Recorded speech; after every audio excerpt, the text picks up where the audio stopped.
ഇപ്പോൾ മന്ത്രി M P Rajesh സംസാരിക്കുന്നുണ്ട്. തത്സമയം ഒരു കമ്മ്യൂണിസ്റ്റുകാരൻ എന്ന നിലയിൽ ഉറപ്പിച്ച് പറയാൻ കഴിയും, കമ്മ്യൂണിസ്റ്റ് പാർട്ടിയുടെ പ്രത്യയശാസ്ത്ര രാഷ്ട്രീയ ശത്രുവാണ് RSS.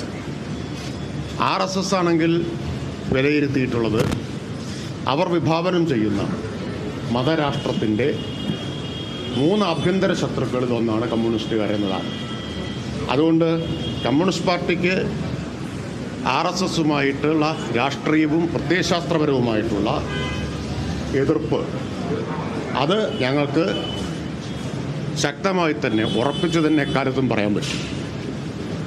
അതുകൊണ്ടാണ് ഞങ്ങളുടെ ഒരു നേതാവും ഗോൾവാൾക്കറുടെ പടത്തിൻ്റെ മുമ്പിൽ നിലവിളക്ക് കൊളുത്തി വിനീത വിധേയനായി കൂപ്പുകൈകളോടെ നിൽക്കാത്തത്. അങ്ങനെ നിന്നവരൊക്കെയാണല്ലോ ഇപ്പോൾ വലിയ ന്യായം പറഞ്ഞുകൊണ്ടിരിക്കുന്നത്. അതുകൊണ്ടാണ് ഒരു കമ്മ്യൂണിസ്റ്റ് പാർട്ടി പ്രവർത്തകനും തങ്ങളുടെ പ്രചരണ ബോർഡിൽ സവർക്കറിൻ്റെ ചിത്രം പതിക്കാത്തത്.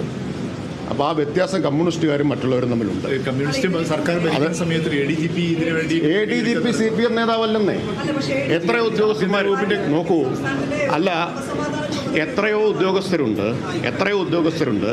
അവരെല്ലാം ഒറ്റയ്ക്ക് ആരെ കാണാൻ പോകുന്നു സാധാരണഗതിയിൽ വരുന്ന കാര്യമില്ല. ഇപ്പം അന്വേഷണം നടക്കുന്നുണ്ടല്ലോ.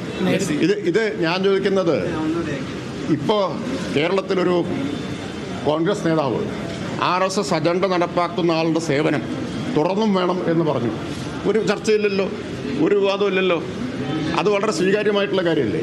കേരളത്തിൽ ഒരു വനിതാ കോൺഗ്രസ് നേതാവ് നടത്തിയ വെളിപ്പെടുത്തൽ CPMലൊരു നേതാവാണ് പറഞ്ഞിരുന്നതെങ്കിൽ എന്താകുമായിരുന്നു? ഈ ഭൂമി മുഴുവൻ കുലുങ്ങുമായിരുന്നില്ലേ? അപ്പോൾ ഇതൊക്കെ ആസൂത്രിതമായിട്ട് നടക്കുന്ന രാഷ്ട്രീയ ലക്ഷ്യത്തോടെ വളരെ വലിയ ഗൂഢാലോചനയിൽ നിന്ന് ഉരുത്തിരിഞ്ഞിട്ടുള്ള പ്രചരണമാണ്, സംഘടിതമായി. അത് നടക്കട്ടെ, ഞങ്ങളതിനെ നേരിട്ട് കൊണ്ടുവരുന്നു.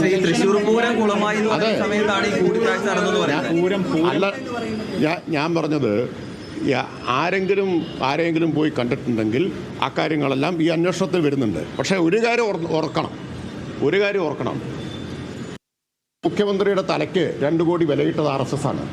അത് ഇപ്പോഴത്തെ മുഖ്യമന്ത്രിയുടെ, അത് ഓർക്കണം. അത് അടുത്ത കാലത്താണല്ലോ.